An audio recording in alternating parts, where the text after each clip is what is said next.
Sir, बीडमध्ये, जालन्यामध्ये आणि छत्रपती संभाजीनगरमध्ये वाळू माफियांवर कारवाई करण्यात आली आहे. त्यामध्ये जरांगे पाटलांचा मेहुणा सुद्धा. खरं तर जरांगे पाटलांना सपोर्ट करणारे आणि आंदोलनाच्या भोवती इव्हन जरांगे स्वतः जी गाडी वापरतात ती गाडी सुद्धा या वाळू माफियांचीच आहे. माझं म्हणणं असं आहे की जरांगे पाटलांच्या आंदोलनाला या वाळू माफियांचा सपोर्ट होता. वाळू माफियांचा सपोर्ट घेणं न घेणं हे कायदा सुव्यवस्था बघून घेईल, किंवा वाळू कुणी वडावी, कायद्याचा भंग कुणी करावा, महसूल कुणी बुडवावा, आणि जे बुडवतील त्याला कायदा बघून घेईल. परंतु या आणि अशा माफियांच्या जीवावरती जर जरांगे आंदोलन उभं करून या महाराष्ट्रामधल्या ओबीसींच्या आरक्षणावरती जर हे चॅलेंज करत असतील, आरक्षणामध्ये घुसखोरी करत असतील, तर मला वाटतंय हे खूप मोठं पातक या लोकांच्याकडून, या मंडळीकडून घडलेलं आहे. आणि मुख्यमंत्री महोदयांनी फक्त यांना महसुलाचाच नव्हे तर ओबीसीच्या आरक्षणाच्या विरोधामध्ये जे काही षडयंत्र या महाराष्ट्रामध्ये रचलं गेलं, दोन समाजामध्ये तेढ निर्माण करण्याचं कार्य या लोकांकडून झालं.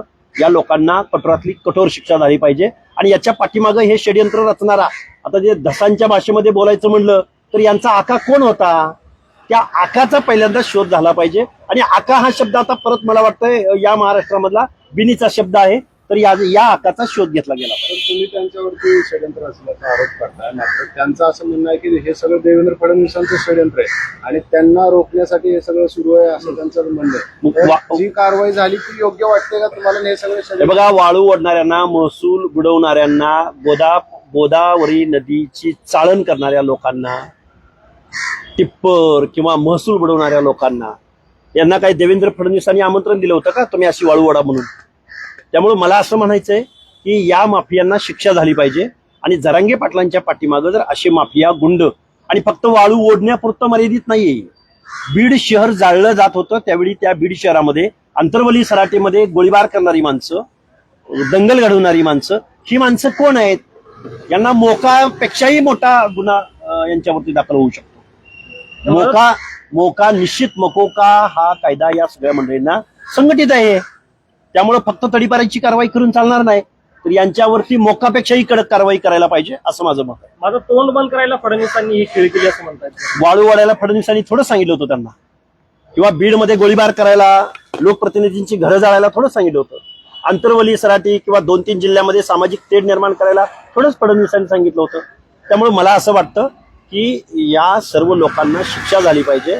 दुर्दैव या गोष्टीचं आहे की वाळू कुणी ओढावी, कायद्याचा भंग कुणी करावा, तो त्यांचा प्रश्न आहे. पण ओबीसीचं आरक्षण, ओबीसीच्या आरक्षणाच्या विरोधामध्ये 10% एससीबीसीचं जे काय आरक्षण दिलं गेलंय त्याला ओबीसीने कधी कुठे विरोध केलाय? ओबीसीचं एवढंच म्हणणं होतं की ओबीसी अंतर्गत तुम्ही घुसखोरी करू नका, आणि जर तुम्ही घुसखोरी केली तर ओबीसीचं आरक्षण संपेल, ही न्याय मागणी होती. तरी सुद्धा ज्या ज्या नेत्यांनी, ज्या कार्यकर्त्यांनी ओबीसीची बाजू लावून धरण्याचा प्रयत्न केला, मांडण्याचा प्रयत्न केला, उपोषण करण्याचा प्रयत्न केला, त्या लोकांवरती याच लोकांनी 4 ते 5 वेळा फिजिकली अटॅक केलेले आहेत. आणि ज्या लोकांना तडीपारीची कारवाई झाली यामधल्याच लोकांनी माझ्यावरती पुण्यामध्ये येऊन हल्ला केलेला आहे. त्यामुळे त्यांना फक्त वाळू ओढण्याच्या संदर्भात किंवा तडीपारी नव्हे तर मकोकापेक्षाही कठोर कारवाई या मंडळीवर होऊ शकते. त्यांच्यावर हल्ला करणारे वाळू माफिया हो, त्याच परिसरामधली लोक होती. गेवराई तालुक्यातलीच मुलं इथं आलेली होती. 3-4 दिवस रेकी केली गेली. त्यात ते सर्व माहिती पोलीस डिपार्टमेंटकडे आहे. पण विषय असा येतो की फक्त यांनी वाळू नाही ओढलेली, तर या लोकांनी 2 समाजामध्ये तेढ निर्माण करण्याचा प्रयत्न केलेला आहे. सुरेश धस यांचं एक वक्तव्य आहे की संतोष सूर्यवंशी यांच्या प्रकरणात जे पोलीस होते त्यांना माफ करा, म्हणजे लॉंग मार्च सुरू होता तो त्यांनी थांबवला, आणि त्यामध्ये ते वक्तव्य होते. सुरेश धसांचा खरा जातीवादी चेहरा समोर आलेला आहे. सुरेश धस ज्या मतांवर निवडून येतात